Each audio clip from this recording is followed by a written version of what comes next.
Perfeito, Isaac. É isso mesmo. É importante a gente lembrar que a gente tem algumas discordâncias, por exemplo, com o Terça Livre e alguns outros canais, mas em nenhum momento a gente vai achar normal que seja cerceada na liberdade de expressão. Claro que a gente vai entrar naquela discussão sobre, porque é uma empresa particular, mas a coisa é muito maior do que, a discussão é muito maior do que essa, né? Se fosse apenas só por ser uma empresa particular e poder praticar aquilo que ela quer, seria muito fácil, mas a gente, inclusive até fazendo um breve histórico, né? Eu lembro muito bem de quando comecei realmente a acompanhar mais a política, acompanhar mais as opiniões e ver essa diferença entre a direita, a esquerda, enfim. A gente percebe que no jornalismo a gente tem uma grande, né, uma grande gama de jornalistas que tem uma inclinação à esquerda. A gente sabe que tem justamente a questão dos professores, na formação dos professores, e aí o professor vai passando para o professor, e você tem ali um claro clara situação em que os professores são de esquerda e passam valores de esquerda. Claro que também, como o Isaac falou, ele vai poder falar melhor sobre essa questão do jornalismo, você tem ali um compromisso com os fatos, né, com a informação. Hoje em dia a gente sabe que existe um problema muito grande com essa questão da informação. A gente tem depois daquele boom ali da eleição de Trump, tem a situação lá do fake news, né, do termo fake news foi muito popularizado e acabou sendo abarcado por aquelas empresas que fazem o fact-checking, né, que é para verificar se as informações são verdade, e a gente vê que muitas vezes as informações não são verificadas, elas são conduzidas para com certas intenções de induzir você a pensar de uma certa forma. Eu lembro também que no começo, quando eu comecei a acompanhar um pouco desse debate da direita, eu lembro muito do Alex Jones, que é americano, né? Ele tinha um canal no YouTube, tinha as plataformas, ele foi cada dia, claro que ele é um pouco exagerado em algumas coisas, né? Tem as suas peculiaridades, mas ele tinha, se eu não me engano, o site é o Infowars, eu acho que também era canal. Ele ainda está atuante, né? Mas assim, eu lembro que foi paulatinamente ele sendo bloqueado, sendo cerceado, até o limite em que ele conseguiu criar lá um site, né, com a plataforma própria. E essa, infelizmente, deve ser a tendência dos conservadores dentro com essa atuação das Big Techs. Inclusive também, aproveitando, né, uma entrevista que a gente fez aqui no canal Light, né, inclusive quem quiser seguir a gente no YouTube, canal Light, nós fizemos uma entrevista com o Snake, no Smoke Snakes, lá um perfil do Twitter, ao qual ele falou também da questão da seção 230, né, que é justamente o problema ali, a rixa, né, entre o Trump e as Big Techs, né, que era justamente esse limite entre você ser um editor e ser um publicador. Atualmente a gente sabe, tem verificado, que tanto o Twitter como o Facebook, né, mais precisamente esses dois, e o YouTube é que vai ser o tratado ali na questão do Terça Livre, eles têm sim editado informações, têm censurado, têm colocado suas verdades dentro daquilo que é colocado para alguns perfis. Nesse caso específico do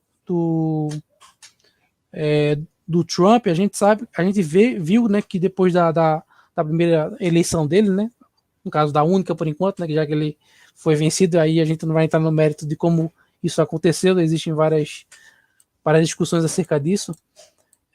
Percebe-se que ali ocorreu ali um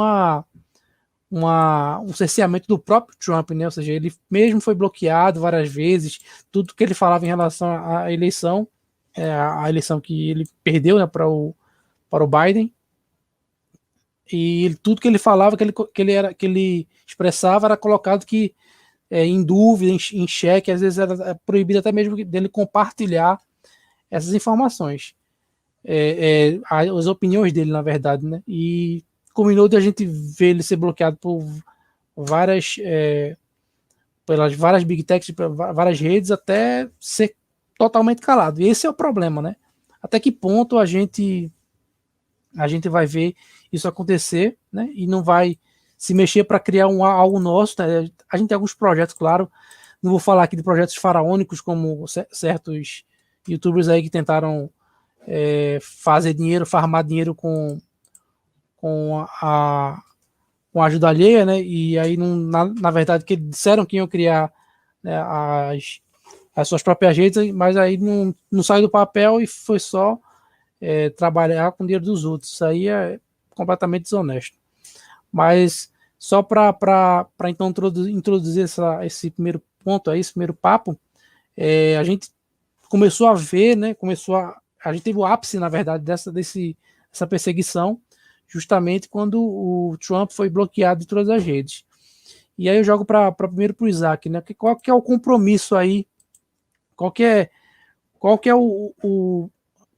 é a questão ali que deve ser analisada nesse cerceamento? Será que se eu achar que é verdade ou que é mentira algo, eu posso simplesmente bloquear porque é aquilo que eu acho, aquilo que eu penso? Existe esse para vocês, né? E aí para o Alisson, mas aí eu vou jogar primeiro para o Isaac. Para vocês, existe esse limite aí entre uma empresa ser publicadora e ser editora? O que, é que vocês acham dessa discussão? Inclusive também ocorreu no Senado, né?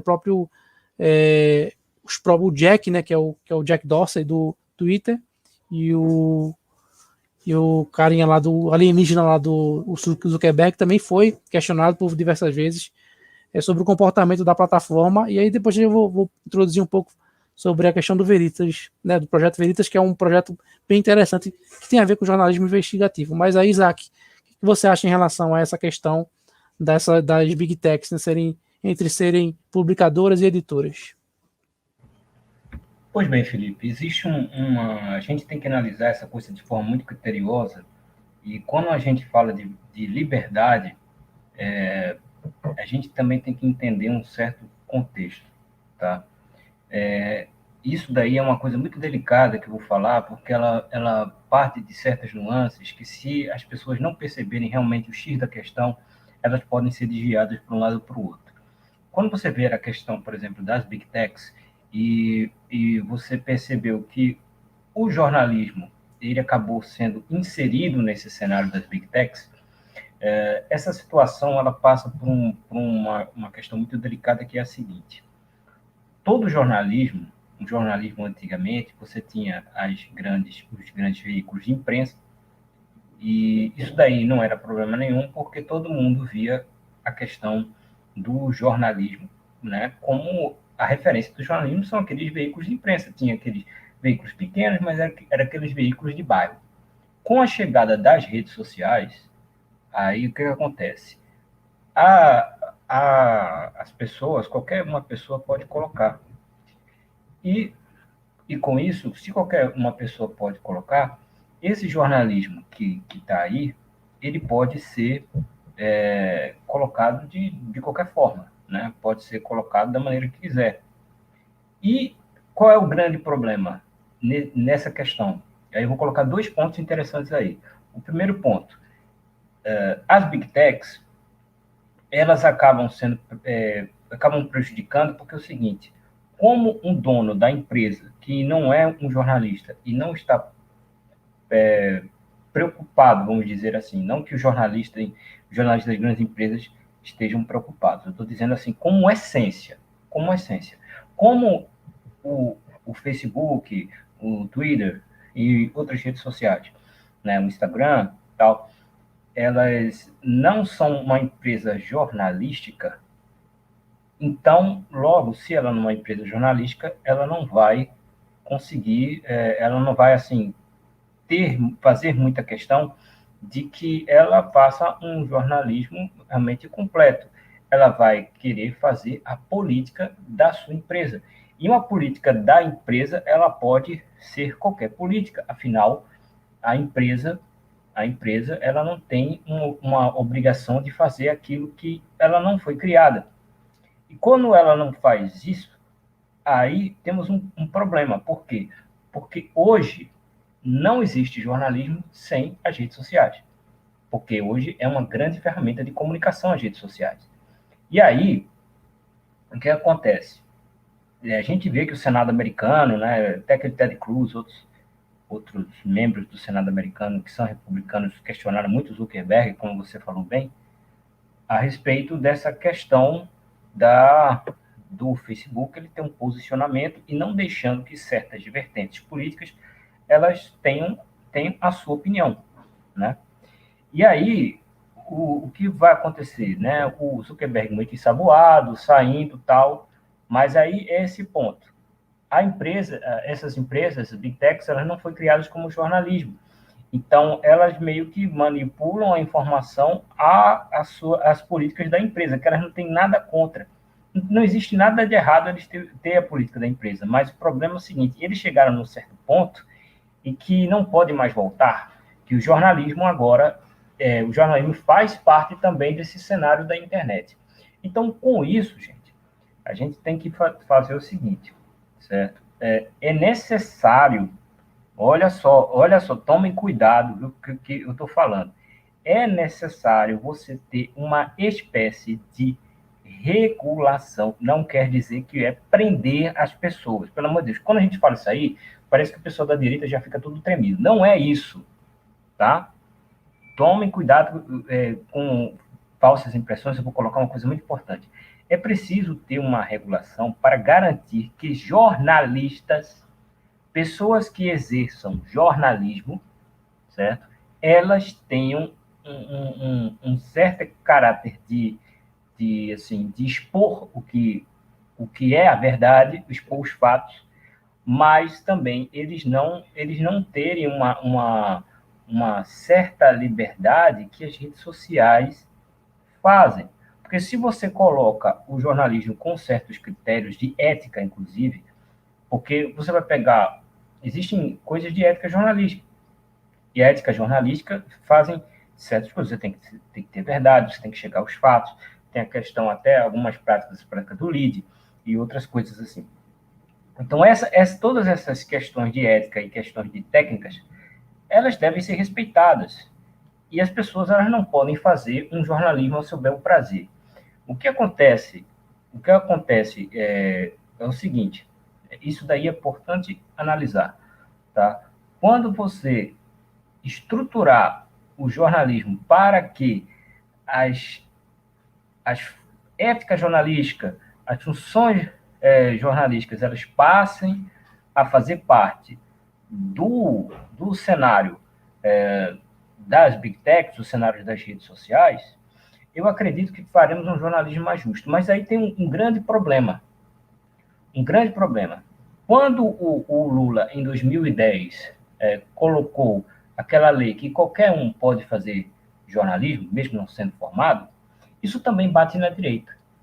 E isso é preocupante, porque é o seguinte, por um lado, você tem as pessoas que reclamam, e com alguma certa razão, que o jornalismo ele foi infiltrado pela esquerda. E tem muito sentido nisso.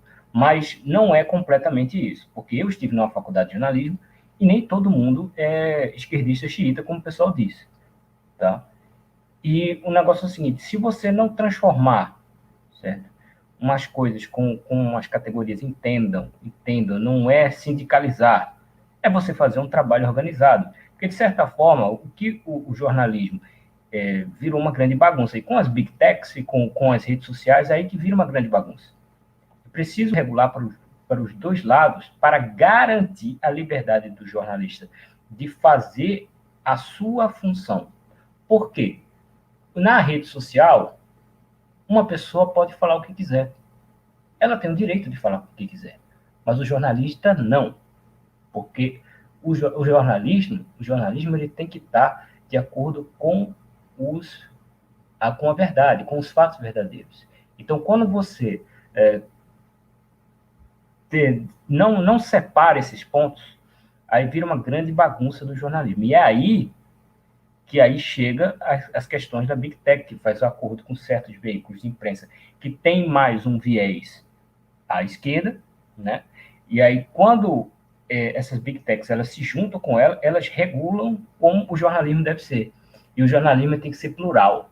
Então, fica numa situação seguinte, o que a gente precisa fazer na função de jornalista, isso daí é a minha opinião, tá? Eu, como sou aqui formador de opinião por causa do canal Lights e também na nossa questão de jornalista. Então, na minha opinião, é preciso ter uma certa influência, né, governamental, certo? Cada país tem a sua lei, tudo bem, na questão das Big Techs a respeito de conteúdo jornalístico. Não só por questões de ética tal, mas inclusive batendo nessa função, nessa premissa de que eles têm a obrigação de trazer a pluralidade. Ou seja, a estrutura que eu estou falando aqui da estrutura, a estrutura ela está toda corroída e se a gente não organizar essa estrutura, vai ter sempre essa questão do cerceamento das liberdades, como aconteceu com o Trump, com o cerceamento de liberdades a respeito de perfis jornalísticos conservadores. Por mais que alguns veículos de conservadores eles se utilizam de regras erradas que cerceiam os jornalistas e querem se arrogar como jornalistas, quando na verdade não são, mas de certa forma essas pessoas elas precisam ter a liberdade de falar e vai muito dessa questão desse jogo dos grandes veículos de imprensa com as Big Techs. Isso aí tem que mudar.